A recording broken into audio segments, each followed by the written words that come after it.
And I think, you know, over time it will go to show the difference between players who are really putting the time in and have a practice group around them that are doing the same and are fully committed and fully engaged with figuring out this new format, this whole new world that we live in right now of how to build the decks. The difference between them and the players that just play Battlegrounds all day and then message Orange for a lineup, I think the difference between those two types of players will become apparent very quickly, because Orange is a smart guy and he's probably right about a lot of things. But if you get all of your information from him, you're probably missing out on a thing or two that people who are actually making their own decisions might just find. Yeah, I mean, I was even talking to Orange about Hunter the other day, and even he said one of my ideas sounded pretty good. And that's when you know not one person can do it all. Raven, I hate to break it to you, but Orange is a very smart guy. He's also a very nice guy. So he was just humoring you. No. I'm going to choose to ignore what you just said. Moving on, we are finally in our game. Apologies about the delay. I think the players were just making sure everything was good on their end. And of course, we don't want to rush the players if they have some queries about some things. But we are into it now. Paladin versus Rogue. Bly's already going for coin into efficient Octobot. Bit of a nightmare for Paladin, honestly, without already having, say, a one-drop. But even if they one-drop on and then have, say, Hand of a Doll, it's normally not enough, right? Unless it's a generated one-drop from the zero cost. Right. Especially when, yeah, if they're going first, they absolutely do need to have that one drop to be in any kind of position here, because if they're developing minions into the Octobot, then that's just initiative over to Blyze, right? To be able to pick them apart with whatever tools he wants. Yeah, and this is what I do at this point. I just hit the thing right now. That's what I've been doing against this play, because I would take the view where, why would I want my opponent to reduce the cost potentially of more cards further down the line if I don't foresee myself being able to deal with it immediately? Because now, if Leta plays Commander, well, the Octobot's still going to get a reduction on potentially more all-powerful cards. Yeah, I mean, it's an roughly equivalent number of cards, right? In this situation, it might end up being one more, but obviously, like, Blyze also played a card from his hand on that previous turn, which didn't get discounted.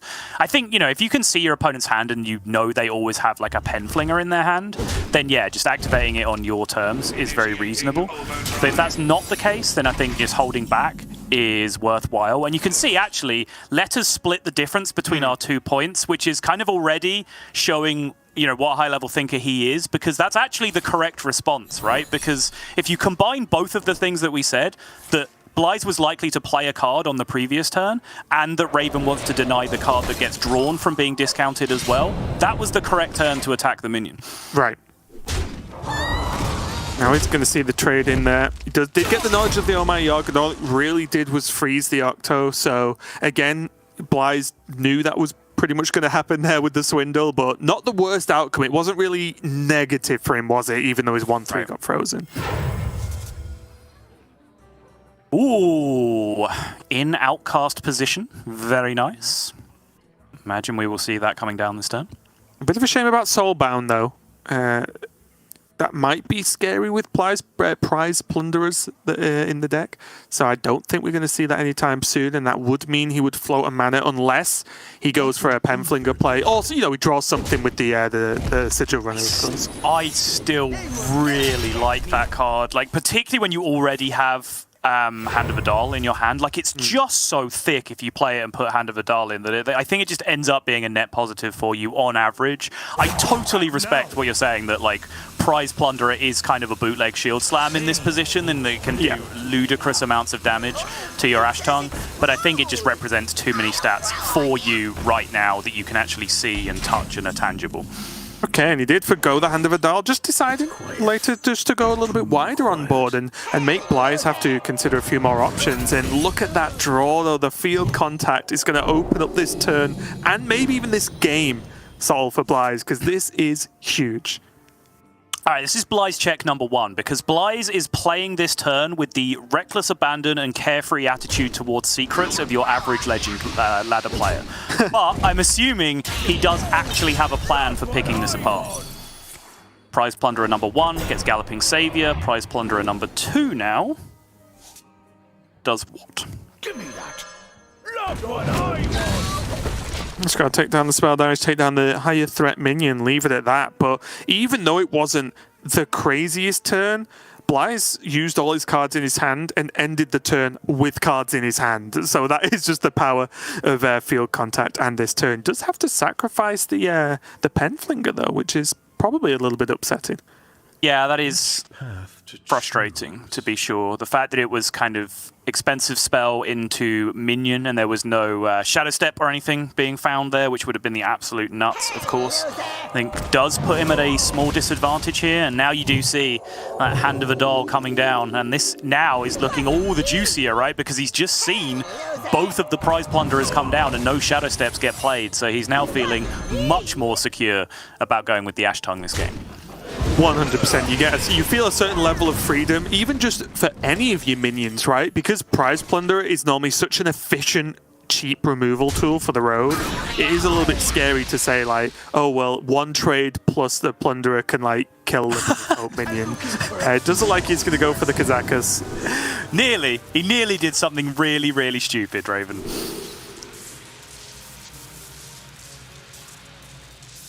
Did he go one there? I didn't even see.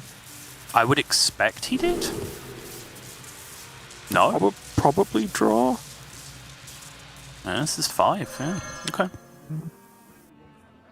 He's just going to go Orc Merchant instead to protect this straight up from the trade. Because, yeah, you saw just... I talked about how good his instincts were. His instincts that turn were to give his opponent a Spalling and then play a 3-7 into the Spalling, which was clearly not the correct line of play on that turn, but he did manage to catch himself and bail out. And I guess this is the best play that you can make to kind of at least try and solve that Spalling problem on the other side of the board. The good thing is for xBlyzes is that this Paladin board here is still very manageable, right? It's not snowballed out of control. And you can see those secrets of Leta haven't really been procced much, right? It's not like an Avenger's gone off at super early and then that minion's unkillable. And again, we see xBlyzes just, what we've been talking about secrets in general, just doing a good job of still having okay turns, but not giving Leta like insane sort of responses with these secrets coming off. Yeah, and this is the problem though, is that this is why, like, for me, Galloping Savior is my favorite of the secrets in the secret package, because secrets have two uses, right? Their actual card text of what they do, and then what they make your opponent do to not activate that card text. Those are the two things that secrets do, and it's why secrets are interesting cards. Galloping Savior just makes your opponent play low-tempo turns and not spend their mana and not play their cards in order to give you a 3-4 a lot of the time. So I think that's actually a very, very effective tool to have on your side. But your noise of excitement, Raven, I'm sure was to do with that Devolving Missiles pickup. Yeah, just great versus Paladin, especially when he will have the knowledge that Penflinger is in hand. Yes, one Penflinger plus these expensive spells isn't going to get tons done on its own, but still just potentially removing Librams from the game, or even just getting through Libram of Hope minions as well, can be a really, really big deal. Yeah, and I do think with the prize plunderers down, Librams of Hope are going to be a very big deal, because that's, with Sap gone, that's really one of the only big tools that Rogue currently has for dealing with large minions. It's Wicked Stab plus something else, or it is huge prize plunderer turns to be able to take care of those minions. So without some kind of other answer from xBlyzes, it does feel like double Libram of Hope in hand from Leta might just be able to take over this game, unless xBlyzes can do something very, very high tempo very quickly to make spending 8 on each of those cards too slow for Leta over the next couple of turns. Yeah, and he's going to be able to at least get a reasonably safe Golem down. He's not exactly dead next turn with this board. Just to be able to draw some more cards, because honestly, I think he needs it. I think he just needs more stuff. Goes Yogg. Oh, secret of his own. Secret, okay.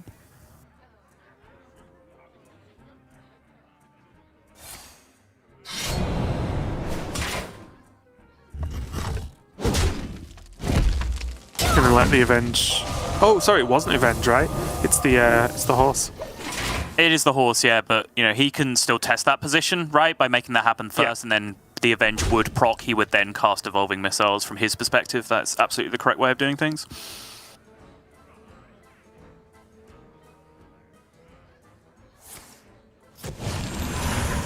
Here we go. Like I said, he needed a high tempo turn, and that was not it, which means Leta now just has the freedom to play an 8-8 for a turn or two. Really, there's the taunt isn't super relevant, the healing isn't super relevant. It's just he's playing an 8-8 every turn for the next few turns is going to be the biggest deal here.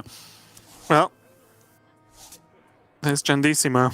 What makes something real? And this could change things around a lot. Either big taunts, the 5-drop pool is huge. This, not the best. There is a rush there, so he can at least put some damage into this 8-8, but some is about it. Galloping Savior does get proc, so there's the horse. Yeah, significantly below average. If you look at the actual numbers for Jandis right now, the average minion size is 4-5, almost exactly. And 60% of the time per minion, you have upside, meaning, you know, Death Rattle or Divine Shield or just something plus on top of that. So getting one rush, but both minions were below the stat curve is actually below average for Jandis right now. That's how powerful Jandis is right now. And although this is obviously a good turn for Leta here with this Libram of Hope, if you had a quick glance at his hand, this Kazakus is not currently active right now. So if these 8-8s are dealt with, and I know that's a big if, but then it means that Leta's going to have a fairly slow turn. And he can kill one of them. We can Guardian is... Oh, he's going to freeze again. Okay, sure. That's sick. Shadow Step it, corrupt it with the Golem, replay it to deal 12. What a sick play. Okay, that's definitely going to help. That's going to help. Because this is what I was talking about. Such a big deal. Look at this turn outside of that. If that was, I don't know, whatever worse, then it's very reliant on this 1-1 getting a really good card, because that Kazakus right now is a 4-mana 3/3 pass, which is a whole lot of nothing this turn, especially when Blyze had such a good response on his turn. Yeah, so if his Libram of Hopes cost 8, which they both have done, that means he's had 1 discount this game, which means it's his Libram of Justice starting at 5, currently costing 4, which is making his Kazakus unplayable. And, you know, we did bring this up earlier. Neither of us are particularly big Kazakus fans in this deck, but it just does seem bizarre that you are sacrificing another really, really good 4-drop, or multiple good 4-drops that you could play in your deck in Paladin right now, for a card that doesn't work half the time. Like, it's so bizarre.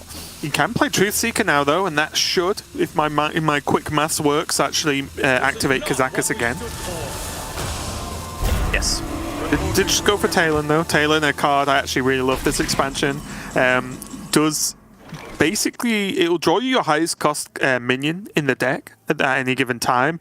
But for very certain decks, this becomes insane, because in this deck, it's basically built to draw Liadrin, which then gets you your Libram of Hopes and everything back. So it's just an extra tool that helps you just draw into that one card that can make or break a game sometimes. And if you happen to already have Liadrin in your hand, the next most expensive minion in your deck is Aldor Truthseeker, which is also insane and a card that you want to have in every single game, in every single matchup. So yeah, it's an extremely powerful card in Paladin. Yeah, and if you don't have those, it's Kazakus, which may or may not be active. Is this actually like... Are we in ring toss territory? No, I'm going to go for the freeze. Doesn't get corrupted though is the big problem. It doesn't. I just wonder if it's like a kind of potentially plagiarized kind of game or something.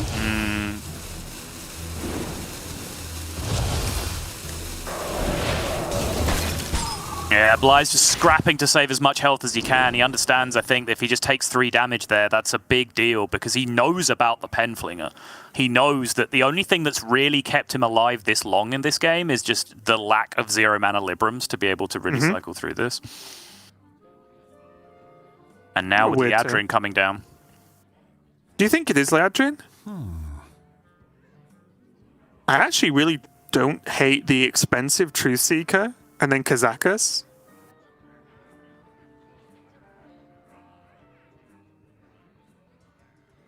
Then maybe get rush minions, maybe get deal damage, or, you know, a combination of whatever. Thing is, like, the Librams of Wisdom have been played, right? They've just been devolved. So he does get some amount of them back from Liadrin, which does allow him to get on with the plan of just pen-flinging Blyze in the face. But I guess it's just a matter of whether this board is too big to disrespect like that. And Leta is having to play from a perspective of not having the lifesteal weapon available, which is something that I'm not 100% used to doing because, as I mentioned earlier, I do think it is mandatory on ladder, which is where I have played the majority of my games so far this season.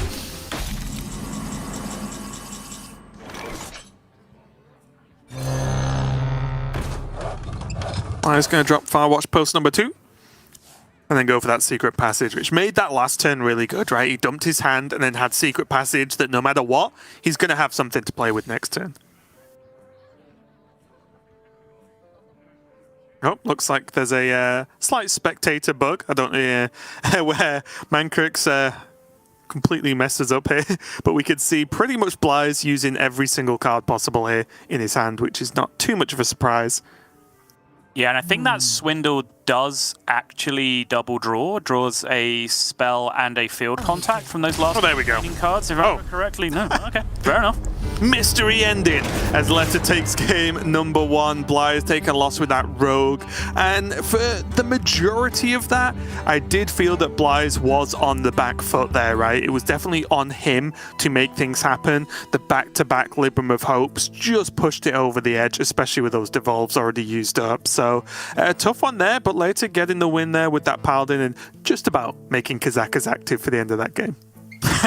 Yeah, worth noting that the devolving missiles was really the only reason that was a game towards the last few turns, because otherwise that pen flinger would have just represented, you know, that 6, 8, 10 extra damage over the course of the game, and that would have given Leta the freedom to just be a little bit more greedy and swing a couple of attacks face that he didn't do in that situation. That turn you just watched with the Spalling trade into the not Ogremancer, I think might have been one of the most crucial points of the game, because there was an option to just not attack into the minion at all, just leave it there as a 3/4, and then just play the Ogremancer, where it wouldn't have been as easily contested. But I think he took that snap trade very quickly, which actually limited his options instead of expanding them, and left him, I think, you know, pretty much constantly behind up until that point. So maybe that was a turn to look at where, you know, a branching path might have potentially led him to a victory, but I think he was in an unfavored position regardless of where he went that game. Yeah, I think at any point when you're getting Libram of Hopes down back to back that are not even directly contested on board, that's when you're feeling very good as Paladin, right? You put an 8/8 Divine Shield down and you know it's not definitely dead. They have to do something to actually kill it, and then you do the whole thing again. You're looking like you're going to be in a great spot, and Leta is right now as he's leading 1-0, and he has that Miracle Priest and the Mage left, whereas xBlyzes, of course, has his full lineup. Honestly, Saul, I'm very interested to see how Demon Hunter, if we do get to see it, does perform, even just across the weekend, because it's a deck I've run into now and again on ladder, and it kind of feels like it used to. It feels like it's just a very similar deck. Not many things have changed, and you can take 1 billion damage, or they can just not draw the cards and they die. So, you know, pretty interesting to see how it goes in this meta. Later is going to be bringing that mage list, though, and again, just the main thing for really to look at here is 1 Flame Strike and 2 Ring Toss versus the other way around, which I say the other way around is probably what you would deem the standard list right now. I'm not sure that's true. I think most players would concur. We talk about it in terms of number of Grand Slams you play in your deck, right? Which is just how many of the 7-cost spells you choose to run. I think most people agree that 3 Grand Slams is correct and that 4 is pushing it a little bit. That's not to say that double Ring Toss is standard, because sometimes that becomes an additional secret or a Cone of Cold, which then transforms into an additional 6-mana card after Deck of Lunacy, so can then give you that card draw, you know, 60+% of the time, which is a really big deal. But I do think playing 3 7-mana spells, 3 Grand Slams, is the prevalent opinion among top players right now. It pains me that Mage plays Nagrand more than Hunter ever has, unless it was literally the Hunters I play. But yeah, it's going to be a big deal. And again, it's just another Mage match. You guys know what Mage does. It's just if it can do enough or do in this game, because there are some levels of inconsistency there. We've seen it already on stream, whether it's in Europe or in Asia Pacific, that happened earlier on today. And it does look like he's going to be going up against xBlyzes on the Rogue once again. Yeah. xBlyzes back to the well with the Rogue. I do expect the Mage to be the easier deck from Leta to get a win with. I'm not fully convinced with the Priest, but you know, we can get into that rant when we're actually in a Priest game. But I think certainly this is a matchup that I'm very, very eager to see, because I can only imagine if Rogue is pulling down the win rate that it is, it's actually putting in some numbers in this matchup, which is not one that I necessarily would have expected so much. Like, you know, Weapon Rogue, straight up aggro Rogue, sure. Like, I understand that can totally get the job done against Rogue. But these tempo decks seem like they could just quite easily get blown out by one big turn against Mage a lot of the time. So I'm curious to see this in operation. Yeah, I mean, honestly, my initial opinion of how the matchup could or does go sometimes is that the Rogue just dies sometimes, right? If the Mage gets that kind of opening, they just kill them, and there's not a lot the Rogue can do about it because there's not often that many minions to interact with. But game on already, Efficient Octo already down, turn 3 Fireball face, question mark? I mean, Leta already has a decision to make, right, about what kind of gamer he is, because you can play a lot of different games just based on this turn. You can draw, you can fireball the minion as you've chosen to there. You could also fireball the face, which I think would be a little ambitious in that spot. But I mean, the Apexis Blast and Mask of Cthulhu, okay, so that just looks like lethal to me. It's not far off. That's 21 damage just on those cards. So you're almost there.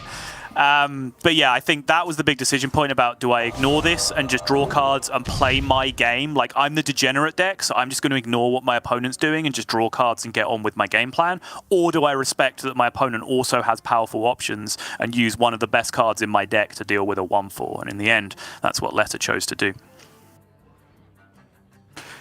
Really interesting discover here, because arguably they're kind of all bad. I wouldn't be overly upset at the Wildfire pickup there, just to, at any point he's got that mana floating, he can just increase the hero power for the rest of the game. But he does go with Flurry instead, just to have that freeze option and to buy himself more time, so it definitely does make sense. Not you. I do feel like this is where things could get a little bit tricky here for Blyze, though. Sorry, for Leta with this Ogremancer. Yeah, not for the first time today. We are seeing Ogremancer be an absolute terror. It's such a key card in the format, and it has been for a couple of metas now. When people realized, you know, just how spell-based decks were becoming, suddenly Ogremancer started to creep its way into decks, and now with just straight-up Spell Mage just being the terror deck of this format in the Barons expansion, Ogremancer being one of the absolute best counter cards you can come up with there. And I think, you know, it wasn't a big reaction from Leta, but I think as soon as you saw Blyze play Coin on 4 mana, I think you saw Leta just furrow his brow a little bit, knowing what was coming and knowing that potentially spelled disaster for him in this matchup. Yeah, really interesting turn here from Blyze as well, because honestly, I just cannot see past Barov on curve. If I'm completely honest, I just can't. But Blyze is going for getting this post down, protecting the Ogremancer to an extent, requiring 2 separate sources of damage to deal with because of the Divine Shield. And this post is going to get some work done, right? Although the deck's been reduced, the post sort of notches it back up to original mana cost for the next few draws. That's right. I was surprised. I thought the turn, like maybe it would be overcommitting, I guess, to play Jandis as well as having the Ogremancer on board, but I don't know. Like I said, I struggled to pass it up. I'm going to be honest, Raven, I am disgusted and appalled at the amount of non-Jandis slammed on the board plays we've seen in various games throughout. We need to invite these players to our playtesting, because if they just saw what Jandis was really capable of single-handedly winning any game of Hearthstone regardless of board state, then they'd play it. We sat down for our first practice session of the season, and Derek straight up Octobot Jandis on forward me like 5 games in a row. And playing against Derek is a unique experience, because you'll like summon one secret and he'll get really upset about it. It's, oh my god, don't even get to play Hearthstone. There's always secrets on the other side of the board. Meanwhile, he just has 60 power in play on like turn 3, and that's normal to him somehow. Yeah, but he is the disproportionately saltiest person I have ever seen. If you just look at Efficient Octobot art, that is Derek, but holding Jandis cards. Yes, exactly. But getting back into this, Leta is slightly struggling to deal with everything on this board. Obviously, the board's not a huge threat at this second in time, relatively small minions, but that post plus mana is going to start stacking up over the course of time.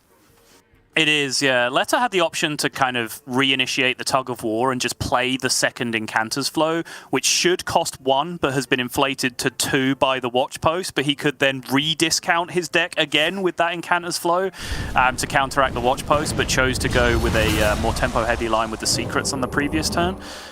This turn is going to throw that out to get the discount down, and now using rank 2 Flurry to prevent himself just from taking a small amount of damage, at least on this turn. Yeah, the problem is that only small amounts of damage need to be done sometimes, because if you look at Leta's health, That's more like it. It is a fairly unhappy 8 right now. I feel like we talked about Dark for a second and the game's nearly over.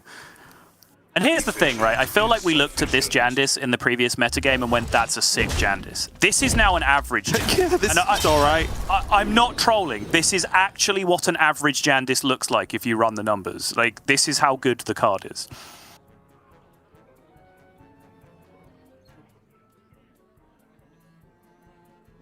Yeah, I think it's just in trouble, right? I don't think Mask very often gets this done. And by get this done, I mean probably leave the Watch Post up. Thanos Mask still might just be his best plan, honestly. I feel like it is, yeah, because it's... I mean, realistically, it can kill the 5/4, right? Which is a big Exactly. Oh, okay. Well, that's not going to be it. I wonder what he was looking for in that spot, because, you know, obviously he does have a heavily discounted deck, but anything he drew was going to get inflated by the Watch Post on his opponent's side of the board. So it's not like he could, like, pull out his Flame Strike there, right? It just wouldn't have been playable on that turn. Maybe refreshing Spring Water to then continue digging for whatever. I don't know what, but maybe just like tons of stuff would have been enough in some instances, I suppose. Because with a discounted deck, refreshing Spring Water gets like very silly. You end up just like innovating 100 times with it, which is crazy. Yeah, anyway, Blyze takes that victory there, evens it up, so it's not going to be a quick sweep there from Leta. And you saw again a slight weakness. Like, Mage is very strong, but if you just know what you're doing, if you apply pressure, they have to start using these normally aggressive tools they have in a very defensive manner. And if you're just as efficient or even better at drawing cards, like Rogue is often, has the ability to do, this pressure can be continual. And look, like turn 6, 8 health, and it's not like Blyze is playing Weapon Rogue either. It's crazy. Yeah, no, absolutely. Extremely aggressive push from Blyze, but I think it did all ride on the coattails of that Coin Ogremancer on 4, right? Yeah. I think that's what really set it up. It doesn't take a rocket scientist to work out why that is an oppressive play to make against Spellmage if they haven't already got really far ahead of you in the early game with like some nutty Font of Power start where they're actually tempoing out with minions. It's pretty much impossible for them to deal with from that spot if they're off board and you Coin Ogremancer. And I think that is clearly the point of that game where Leta just lost a grip and just was never able to re-establish any kind of board presence. Yeah, really tough. And again, that's just one of the reasons you mentioned earlier about, yes, that the game has got quite spell heavy in the previous meta or two. And guess what? Spell Mage is going to be quite spell heavy too. So a good tech card in most decks at the moment. We even see it in this one from Blyze too. His Secret Paladin or Secret Libram Paladin with an inclusion of one Ogremancer in there and running that Kazakus as well. So do you like it in Paladin as well? Do you think the Librams are going to help it out a lot? I certainly do like it, you know, as part of a coherent strategy for what Blyze is trying to do this week, where he's letting his opponent play Mage, and then he has 3 fairly aggressive tempo-based decks that can beat Mages up while having that opportunity to just jam Ogremancer and really shut them down. I do think that improves his win rate in his strategy of what he's trying to do. Would I play it on ladder? I don't think there's quite the quantity of Mages to make that happen. There are a lot of them, but I think, you know, generally, and across a matchup spread, I think, you know, generally, like the weapon overall, I think, as I said before, is very strong against Mage, but also very effective in a lot of other matchups as well. That's probably a better compromise for a ladder strategy, but tournaments make you do things differently. And, you know, we've talked a lot about the ban strategy, but that's where these tech cards really come into play, is these players sit and they think about it and then say, okay, there's actually some really strong decks in the format right now. I'm going to have to play against one of them. I can't ban all of the really powerful, obnoxious decks. I need to formulate some kind of plan that involves leaving one of those up. And I think just jam Ogremancer in every deck and leave up Mage and play pretty aggressive stuff is a pretty reasonable way of going about it. Yeah, and mainly because Ogremancer is just a reasonable minion in general, right? It's not like it's a hyper narrow mage tech card, right? The card's never terrible to play. It's just sometimes amazing as the other end of the scale. But let's dive straight into it. We've got game number 3 here, Leta versus Xbylyzes. Mage on the top for Leta once again, Xbylyzes on that paladin. And off to a pretty good start with these 2 anointments. Yeah, and once again, Leta isn't, as the mage player, no lunacy in hand. So I think, we've seen basically every APAC game have lunacy on 2, and we've seen the only European player to have lunacy on 2 to be RDU so far. I believe that's true. Okay, never mind. Throw that out the window.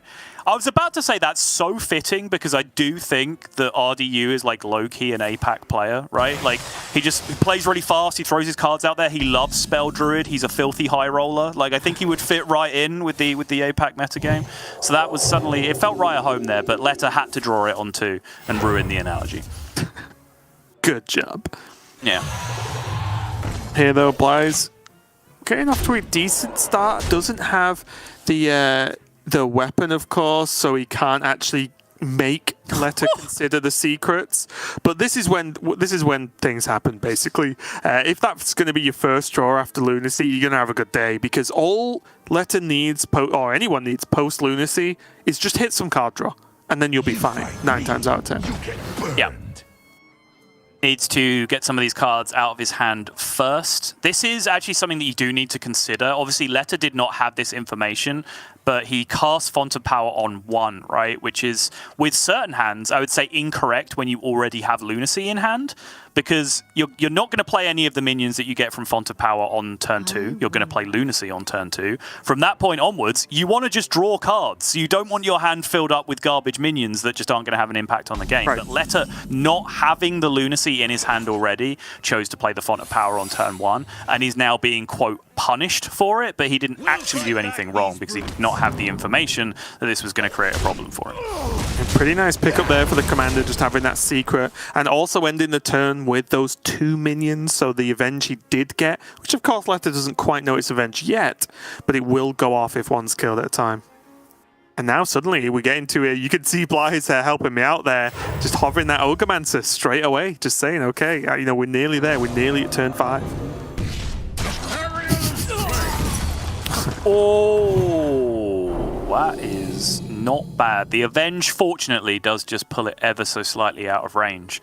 But it does make just slamming Ogremancer on the board a little bit less attractive than it would be otherwise. Yeah, and I was just going to say as well, the non-attack there from Leta was actually really good, because it means it's likely to not die. Whereas if you did an attack for him, I think you would expect on 5 against Paladin to be very happy to trade the 1 away into it, and then just play a clean 5-drop on an empty board. Was that really not a Psych Split turn? Was Psych Split not the most obnoxious thing you've ever seen in your life there? Just like double trade into the Ogremancer? It's only blocking 2 minions though, and you can't because that's of the 2-2. The 2-2 taunt I'm forgetting about. Yeah. Okay, makes sense. I retract. I accept. Wait, can he do it? Is there a way he can do it now? No, he doesn't really have the removal for it, does he? Does he just trade and play the Goldara? Is this crazy that there's been a hand of Gul'dan for 3 mana in his hand since turn 3? It has to be. Oh, I like this actually. This is funny. Yeah, that's just better, right? Yeah. This makes sense.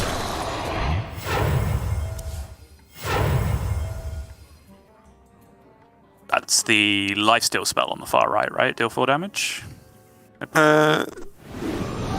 Isn't it acrobatics? Oh, it is. It's expendable. Oh no, expendable. And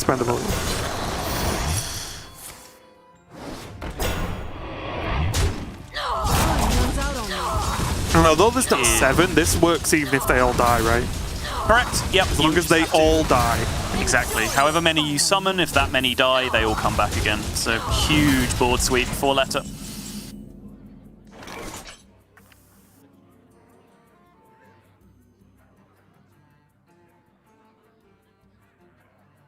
Really limited options here for Xbylyzes. He could just go for, I have 2 Truth Seekers and a Libram of Hope in hand. Those things are good. Or he could go for Kazakus, but does a 1-mana Kazaka Golem, sorry, achieve much? And if not, is he really going to play a 4-mana 3/3 and then a 5-drop that isn't Truth Seeker? Right. I like this way more. More problems on the never-ending list of reasons why I don't like Kazakus in this deck. It just, even in certain situations where it's fine and operational and seems like it'll be impactful, it just ends up being way too slow because it takes you 2 full turns to do anything reasonable. But to be fair, stacking it up against what Mage can do on the other side is perhaps not the most reasonable. Or do we just play the game where it's, if that was Carriol, you could have traded into the Ogremancer and reduced his Libram of Hope. Yep. We definitely play that game, Raven. Okay, well, there's options for Libram of Hope now, but again, I think Blyze can take the time. Truth Seeker number 2 is going to help out a lot. Just gets Sword of the Fallen 2, kills off the 1/1, and starts playing that secret game, because I believe there's pretty much every secret but Avenge in the pile now. I think that's right, yeah. So 2 Oh My Yogs for Leta to consider, as in likelihood of getting one. But maybe you just have enough stuff that it no longer matters. Nagrand Slam, a much more reasonable mana cost of 7. Make that stop. Yeah.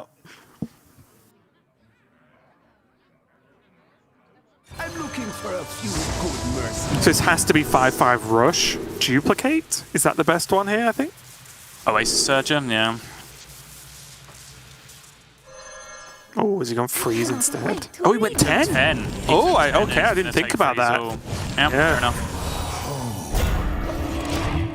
I like it. There is obviously a risk that he dies this turn this way. It's extremely possible, but it does give him a swing turn possibility where he gets ahead of the game, right?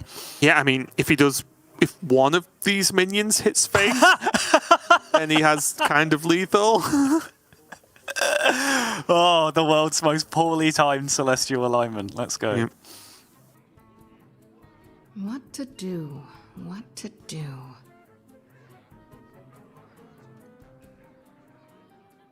So again, 2 Secrets in play, 2 Oh My Yogs in deck. Extremely good chance that one of these is Oh My Yog, so definitely use a Tester here. Was that the Tester? Because that was actually a pretty darn good card, wasn't it? Yeah, I was actually looking if there's a way to test Yogg, then go Mask into Ruin. Why are you doing it that way around? Because you can potentially prot the Avenge on the Kazakus to then just kill the Kazakus as well. Right. Still, had to put himself in a good spot, and most importantly, he's on 12 health, which is enough by 1.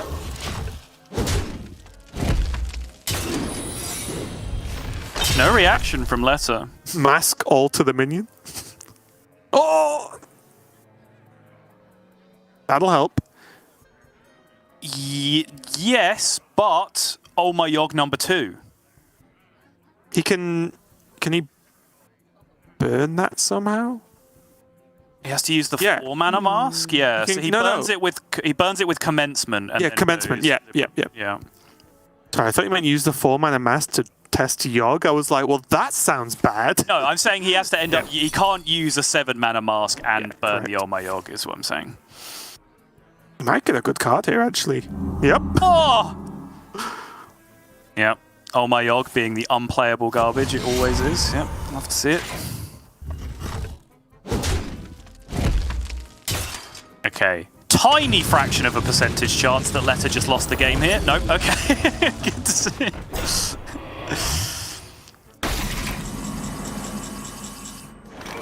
Okay. Oh, nope, not okay. I think it was too much. The Caldara Drake was a 9/12 for a start. So I think that would have been just a little bit too much. Like that Libram of Hope there, the minion, was already dead. And then if that's already dead and you know the mage has a full hand, it's a fair enough concede there. And it's something we've seen from Blyze before. I think if he's confident he cannot win the game, he will stop. He will just concede and stop playing and say, let's move on to the next game. And you can't really argue with it, especially in that position. But a bit of a wild one there. xBlyzes looked like he was in a decent spot throughout the game. But honestly, I think it was this turn, right, was the one that pushed it over the edge when everything was evened up again, I would say, for Leta. Yeah, and credit where credit's due. I almost got baited into a very bad play with the Psych Split on the Rush minion. Leta held it for one turn, then also recognized that Psych Split on the Ogremancer was just better than doing it on his own minion. And then it did have to rely on a little bit of good fortune in terms of finding something playable from his deck. He was always going to find something playable, but the expendables ended up just being just about perfect for the scenario he was in. Right. And from that point, there was just no real way for Blyze to get a grip back on the board again. Yeah, and the old Grand Slam helps a lot of the time as well, but not much left there for Blyze to do, and it does mean Leta is going to go up 2-1 with only this Miracle Priest left, and this is where things get interesting, right? Because I have no doubt Leta has practiced this deck, is probably extremely good at this deck, but is the deck itself good enough? It can be quite slow, especially if you don't get, the great early minion draws, and then either the rally or the raise dead or anything to keep that going. So it could have some level of weakness to this Demon Hunter from Blyze, but the Paladin, I think it's a very winnable matchup against Paladin because you generate so many cards that deal with that board. You could normally do pretty well here. I think I've struggled the most against Priest with Paladin in general, so yeah, I think it should be pretty confident. I do think that, Paladin is one of the most reasonable matchups for it. I do like Xananan has been jamming this deck for some amount of time since the expansion came out, has made it to the absolute heights of top legend and fallen back a little bit since.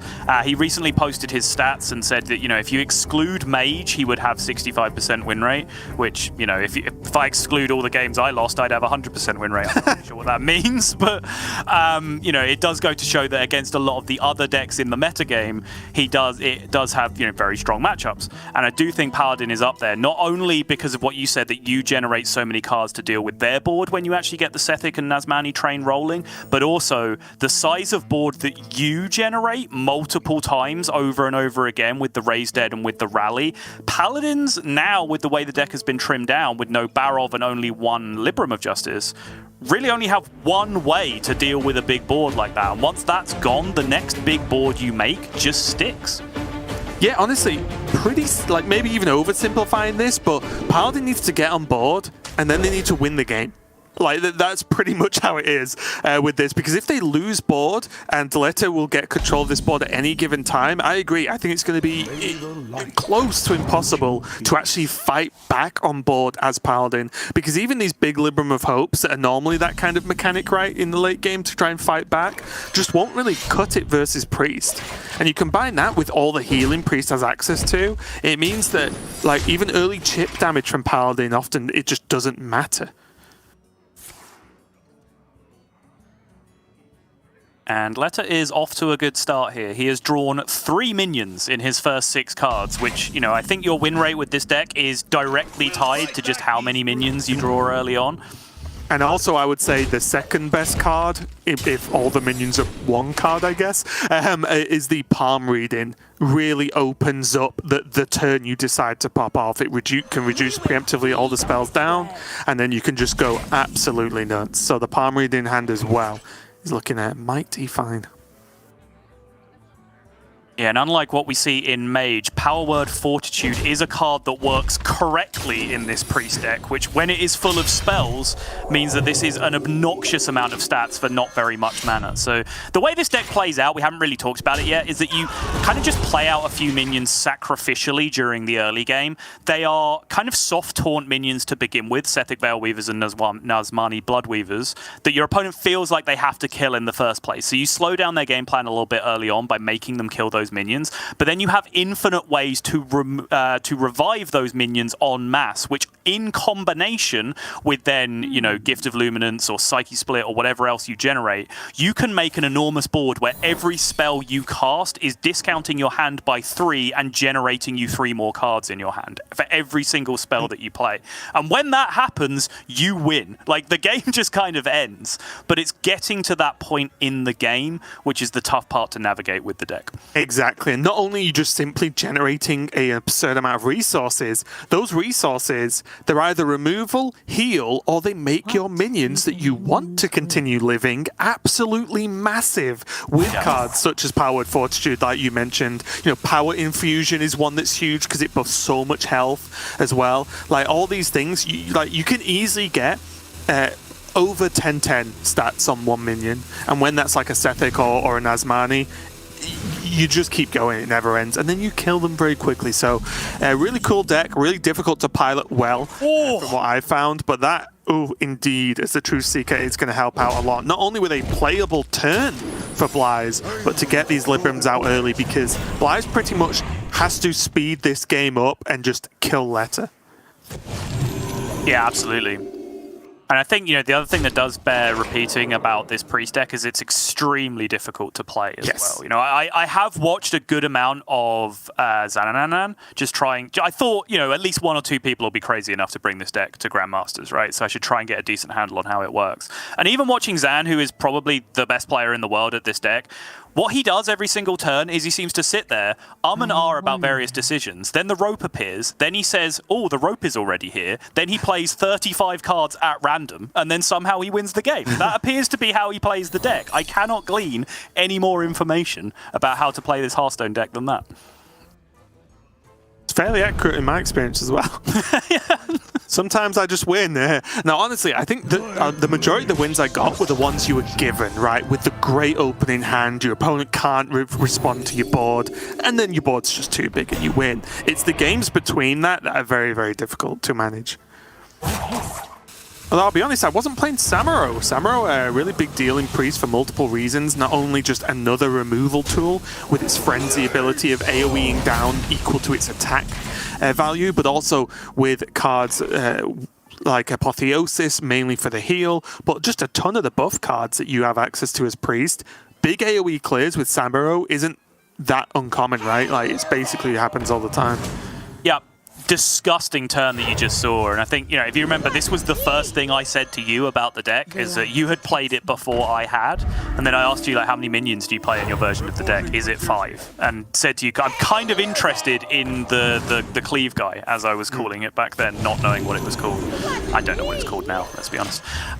But I do see the upside of it, because, when you combine it with Apotheosis, for example, it's just a straight up Reno Jackson. You just heal back to full, regardless of under pressure. But the downside is that you don't guarantee those miracle turns as heavily, right, off your raised deads and so on coming back to life. But it does just then get added on to the end of Rally, which is quite nice. It fills a spot in Rally that's not being utilized.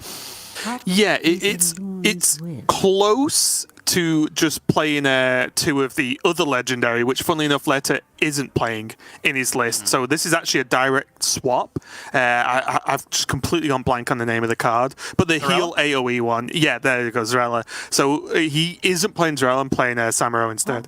What is Elun's will?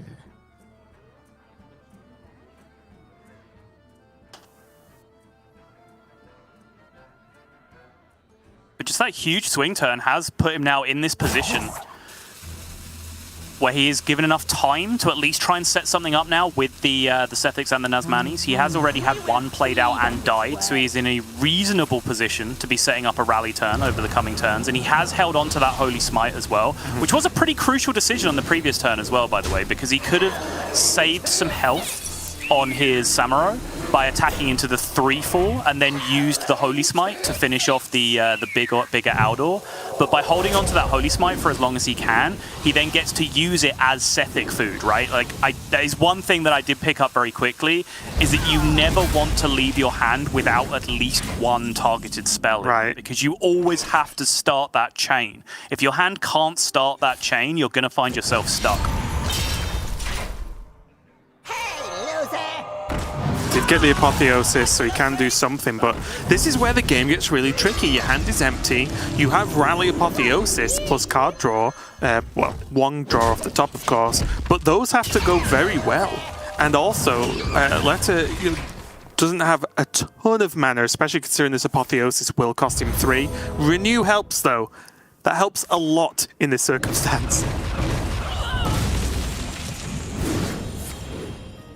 It does, but this is going to have to get very good very quickly. As I mentioned, okay, Gift of Luminance is a huge deal for next turn if this stuff sticks, because as I mentioned, the one board clear is now down. I called this out right at the start, said once you've pulled that out of your opponent's hand, you kind of just have carte blanche to do whatever you want from this position. And now with Gift of Luminance being picked up, he does have the opportunity to turn this nothing-looking situation into something massive on the following turn. Yeah, and once again, we see this Ogre Mancer tech card come into play, and I love that Blyze went for this instead of the Libram of Hope. It's not going to pay off now because of the Holy Smite off the top, but if there wasn't that removal, then you know Leta would have to pull it out of the summons basically, or the card generation, sorry. And even now it's paid off. He still has a 5/4 right now. Do you always do it that way around, by the way? Obviously, the attacks happen first, but you still had the opportunity to attack first, then dupe the Sethic, then play the Holy Smite, which does summon one more 2/2 for your opponent, but it gets you one extra spell in hand as well. I don't think that is a cut and dry decision. I think it's tough because, like, although there is some decent removal, that's game. like guarantee killing Game. it. Call it. It's too much. The second Gift of Luminance there was lethal. This is the setup that you generally want. More from here is great. If you get more Sethics or more Nazmanis from this point, fantastic. But 2 of each, you're probably infinite. And I imagine Blyze is thinking very, very hard about conceding at this point. If he hasn't done so already, we just haven't seen it on the animations yet. And this is one of those turns. It's absurd. Could almost just go forever if the rope didn't stop him at that point.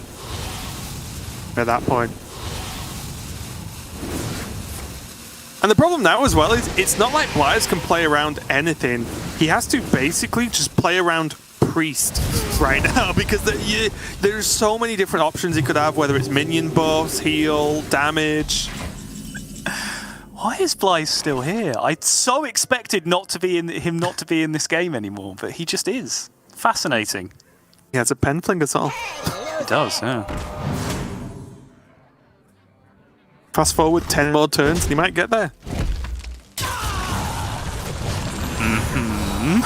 He can't do what? He can... Oh, he can actually kill the Sethic, right?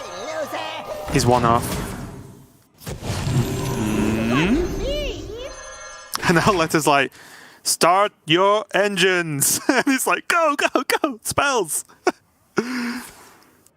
Why haven't you done something yet? I know that was only a second and a half, but that I would have already too begun. long to have not done something. There we go, Shadow of Death. GG. There we go, yep. And Leta gets What did that extra half a turn achieve? Surely that could have come a turn earlier. Maybe just put pressure on his opponent just in case. But that is the power of Miracle Priest. And we did see Leta pilot it not only quite well, but also get the minions together nice and early. And even then, there were moments after that clear, especially where there had to be good targeted spells. There had to be the generation there. He did get the better end of the stick in terms of that generation. The Samuro coming down, clearing up the board was great. But you can see where the weaknesses lie. But if the Priest gets to pop off, then what are you supposed to do against a deck that generates a full hand, or more than a full hand every single turn, and has massive minions? It is very difficult. And I think you can also see where